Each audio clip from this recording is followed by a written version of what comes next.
જય માતાજી મિત્રો, હર હર મહાદેવ। સ્વાગત છે તમારું તમારી યુટ્યુબ ચેનલ આજના સત્સંગમાં। આજના વિડીયોમાં આપણે સાંભળવાના છીએ વૈશાખ માસના શુક્લ પક્ષની ગણેશ ચતુર્થીની વ્રત કથા, મહિમા અને વિધાન। આ વ્રત કોણે કર્યું હતું અને કેવી રીતે ફળ્યું તે સંપૂર્ણ માહિતી। જો તમને મારો વિડીયો પસંદ આવે તો લાઇક, શેર ને સબસ્ક્રાઈબ કરી કોમેન્ટમાં જય શ્રી ગણેશ જરૂરથી લખજો। વૈશાખ માસના શુક્લ પક્ષની ગણેશ ચતુર્થીને ખૂબ શુભ અને સિદ્ધિદાયક માનવામાં આવે છે। આ દિવસે શ્રી ગણેશજીનું વ્રત કરવાથી વિઘ્નો દૂર થાય, બુદ્ધિ વિદ્યામાં વૃદ્ધિ થાય, જીવનમાં આવેલા કલંક દૂર થાય અને જીવનમાં સુખ ને સમૃદ્ધિ મળે છે। શાસ્ત્રોક્ત વિધાન અને મહિમા જોઈએ તો સવારમાં વહેલા ઉઠી સ્નાન કરી શુદ્ધ વસ્ત્ર ધારણ કરી મનમાં સંકલ્પ કરવો કે હું આજે વૈશાખ શુક્લ ગણેશ ચતુર્થીનું વ્રત કરું છું, તો હે વિઘ્નહર્તા ગણેશજી મારી તમામ મનોકામનાઓ પૂર્ણ કરજો। ત્યારબાદ ઘરના મંદિરમાં અથવા સ્વચ્છ સ્થાન પર શ્રી ગણેશજીની મૂર્તિ અથવા ચિત્ર સ્થાપિત કરી ગંગાજળથી અર્ચન કરવું। કુમકુમ, અક્ષત, ચંદન અને સિંદૂર આજના દિવસે ગણપતિ દાદાને ખાસ ચઢાવાય છે। દૂર્વા ચડાવવાના હોય છે 3, 5 કે 21 તમારી ઈચ્છા મુજબ। લાલ ફૂલ અર્પણ કરવું અને તેમાં પણ જાસૂદનું ફૂલ શ્રેષ્ઠ છે, ન હોય તો કોઈ પણ લાલ ફૂલ ચાલે। લાડુ અથવા મોદકનો નૈવેદ્ય ધરાવવો। દીવો અને અગરબત્તી ના કરવી પણ ધૂપ હોય શક્ય તો કરવો, નહીંતર કપૂર પણ કરી શકો છો, નહીંતર તમે ખાલી દીવો પણ કરો તો પણ ગણપતિ બાપા રાજી રહેશે। ઓમ ગમ ગણપતયે નમઃ મંત્રનો 108 વાર જપ કરવો।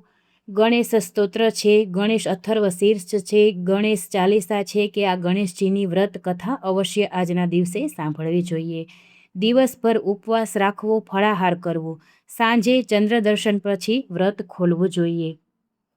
સાંજે ચંદ્રના દર્શન કરવા પછી ફરીથી ગણેશજીની આરતી કરવી અને નૈવેદ્ય ધરાવી તે નૈવેદ્ય ગ્રહણ કરી અને વ્રત પૂર્ણ કરવું।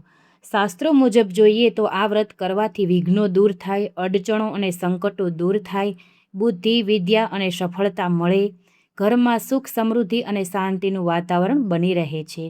ખાસ કરીને નવા કામ શરૂ કરવા માટે આ વ્રત ખૂબ જ શુભ માનવામાં આવે છે।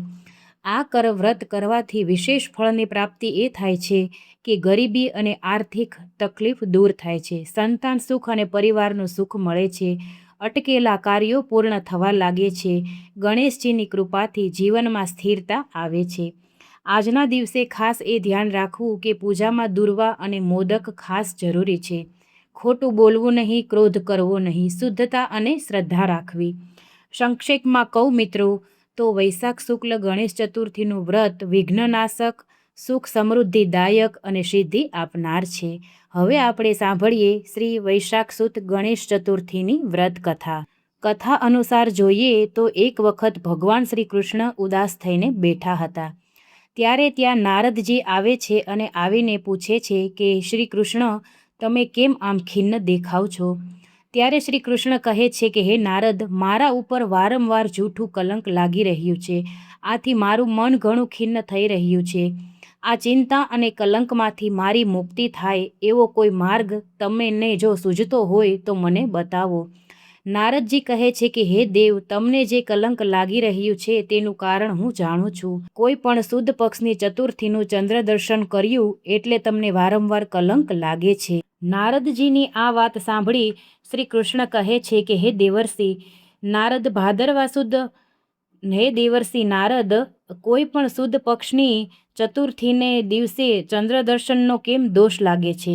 કેમ કે બીજના દર્શન તો ફળદાયી ગણાય છે। નારદજીએ કહ્યું કે હે ભગવાન, આ દિવસે ચંદ્રમા ગણેશજીના શરીરને જોઈને હસ્યા હતા, આથી ગણેશજીએ ચંદ્રમાને શાપ આપ્યો હતો કે આ દિવસે જે તારું દર્શન કરશે તે કલંકિત થઈ નિંદાને પાત્ર બનશે। શ્રી કૃષ્ણ કહે છે કે હે મુનિવર, ચંદ્રમાને ગણેશે શા માટે શાપ આપ્યો તે વિસ્તારપૂર્વક મને કહો। નારદજી કહે, પ્રાચીન કાળમાં બ્રહ્મા, વિષ્ણુ અને શિવ ભેગા મળી ગણેશજીને અષ્ટસિદ્ધિ તથા નવનિધિને પત્ની રૂપે આપી ઉપરાંત શાસ્ત્રોક્ત વિધિથી ગણેશજીનું પૂજા કરી અને બધાના દેવોના અગ્રણી બનાવ્યા। એક દિવસ ગણેશજી પોતાની ઈચ્છાથી સત્યલોકથી નીકળી આકાશ માર્ગે ચંદ્રલોક તરફ પ્રયાણ કર્યું। ચંદ્રલોકમાં આવતા ચંદ્રએ ગણેશજીને જોયા લાંબી સૂંઢ, સુપડા જેવા કાન, લાંબા દાંત, ભારી પેટ અને ઉંદરની સવારી સાથે ગણેશજીને જોતા રૂપ ગર્વિત ચંદ્રને હાસ્ય આવી ગયું. ચંદ્રને પોતાના દેખાવ પર હસતો જોઈ ગણેશજી કોપાયમાન થઈ ગયા. તેમની આંખો ક્રોધથી લાલ ઘૂમ થઈ ગઈ, શરીર કંપવા લાગ્યું. તેમણે ક્રોધભર્યા અવાજે ચંદ્રને ઉદ્દેશીને કહ્યું કે હે સુંદર રૂપવાળા ચંદ્ર, તું મને જોઈને હસ્યો છે. આ સારું કર્યું નથી. આનું ફળ તારે ભોગવવું જ પડશે. તારા રૂપનો તને ગર્વ છે, આથી હું તને શાપ આપું છું કે કોઈ પણ સુદ પક્ષની ચોથના દિવસે કોઈ પણ વ્યક્તિ તારા પાપી મોંને જોશે તો તે વ્યક્તિને કલંક આવી પડશે. ગણેશજીનો આવો ભીષણ શાપ સાંભળી વિશ્વમાં હાહાકાર મચી ગયો. ચંદ્રનું મુખ પણ મલિન થઈ ગયું અને તે જળમાં કમળની અંદર જઈને છુપાઈ ગયો. આ દિવસથી ચંદ્રમાં પોતાનું સ્થાન જળમાં બનાવીને રહેવા લાગ્યો. આ બાજુ દેવતાઓ, ઋષિ, ગાંધર્વો આદિને ઘણી નિરાશ થઈ અને દુઃખિત થઈ તેઓ ઇન્દ્ર સાથે બ્રહ્માજી પાસે ગયા અને બધી હકીકત કહી. બ્રહ્માજીએ દેવતાઓની વાત સાંભળી વિચાર કરી કહ્યું કે હે દેવતાઓ, ગણેશજીએ આપેલ શાપનો કોઈ ઉપાય તો નથી. હું, વિષ્ણુ કે શિવ અન્ય દેવગણો શાપ નિવારણ કરી શકે નહીં. આથી તમે બધા ગણેશજીને શરણમાં જાઓ, તે જ ચંદ્રના શાપનું નિવારણ કરવા સમર્થ છે. દેવતાઓએ પૂછ્યું કે હે પિતામહ, એવો કોઈ ઉપાય બતાવો જેથી ગણેશજી સંતુષ્ટ થઈ શાપનું નિવારણ કરે. બ્રહ્માજીએ કહ્યું, ગણેશજીનું પૂજન દરેક માસની શુદ્ધ પક્ષની ચતુર્થીએ અને ખાસ વદ પક્ષની ચતુર્થીએ કરવું જોઈએ. શુદ્ધ ઘીમાં માલપુઆ કે લાડુ બનાવી અને ગણપતિજીને નૈવેદ્ય ધરાવવું, યથાશક્તિ બ્રાહ્મણોને દાન આપવું, વ્રત કરવું ને પૂજન કરવું. આનાથી ગણેશજી સંતુષ્ટ થશે અને ચંદ્રના શાપનું નિવારણ પણ થઈ જશે. પૂજન વ્રતાદિની વિધિ જાણી બધા દેવતાઓ દેવગુરુ બૃહસ્પતિ પાસે ગયા અને બધી વાત કહી. ત્યારબાદ દેવતાઓએ ચંદ્રમાને સલાહ આપી. ચંદ્રમાએ તે વિધિ અનુસાર વ્રત કર્યું. આથી ગણેશજી પ્રસન્ન થયા અને સંતુષ્ટ થયા. ચંદ્રમાને દર્શન આપ્યા અને ચંદ્રમાએ 2 હાથ જોડી ગણેશજીની સ્તુતિ કરતા કહ્યું કે હે પ્રભુ, તમે સમસ્ત કારણોમાં આદિ કારણ છો. તમે સર્વજ્ઞ અને માનને યોગ્ય છો. હે દેવાધિદેવ, હે લંબોદર, હે વક્રતુંડ, હે ગણેશજી, હે બ્રહ્મા વિષ્ણુના પૂજિત, મેં ગર્વમાં આવી જઈ તમારો ઉપહાસ કર્યો. આને માટે હું તમારી ક્ષમા માંગુ છું. તમે મારા ઉપર પ્રસન્ન થાવ. તમારા પૂર્ણ પ્રભાવનું મને જ્ઞાન થયું છે. તમે મને માફ કરો. ગણેશજી કહે કે હે ચંદ્રમા, હું તારા પર પ્રસન્ન છું. તારી પાસે જે ઈચ્છા હોય તું મારી પાસે વરદાન માંગી લે. ચંદ્રમા કહે હે પ્રભુ, પૂર્વવત બધા મારું દર્શન કરે એવું વરદાન આપી શાપનું નિવારણ કરો. આ સાંભળી ગણેશજી કહે હે ચંદ્રમા, હું તને આના બદલે બીજું વરદાન આપું. તું બીજું વરદાન માંગી લે.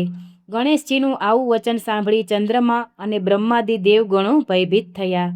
દેવોએ પ્રાર્થના કરતા જણાવ્યું કે હે દેવ, તમે ચંદ્રમાને શાપ મુક્ત કરો.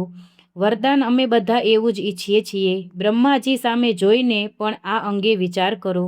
દેવતાઓની વાણી સાંભળી ગણેશજી કહે છે, જે લોકો સુદ પક્ષની વિનાયક ચતુર્થીના દિવસે જો ચંદ્રનું દર્શન કરશે તો તેને અવશ્ય કલંક લાગશે, પરંતુ દરેક મહિનાના આરંભમાં શુદ્ધ બીજનું દર્શન કરી અને પછી જો ચંદ્ર દર્શન ચોથનું કરશે તો તેને કલંક લાગશે નહીં. આથી પુનઃ ચંદ્રમાએ વિનંતી સહ શ્રી ગણેશજીને પૂછ્યું, કોઈ વ્યક્તિ જો ભૂલથી આવું બની જાય તો તેણે આના નિવારણ માટે શું કરવું? પરંતુ 1 વર્ષ સુધી તો કલંક તે વ્યક્તિએ ભોગવવું જ પડશે જે બીજના દર્શન કર્યા પહેલાં ચોથના દર્શન કરશે તો.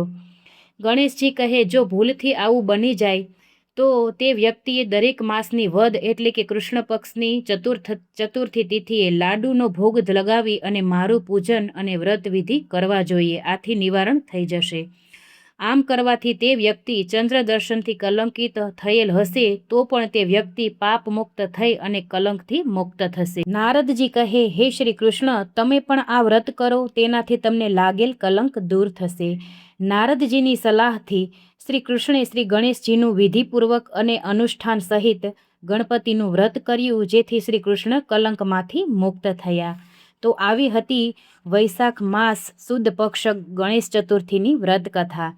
આપણે પ્રાર્થના કરીએ કે ગણપતિ બાપા બધાના જીવનમાંથી દુઃખ, સંપત્તિ અને સંકટો, વિઘ્નોને હરી લે અને સૌના જીવનમાં સૌનું શુભ મંગલ કરનારા બને.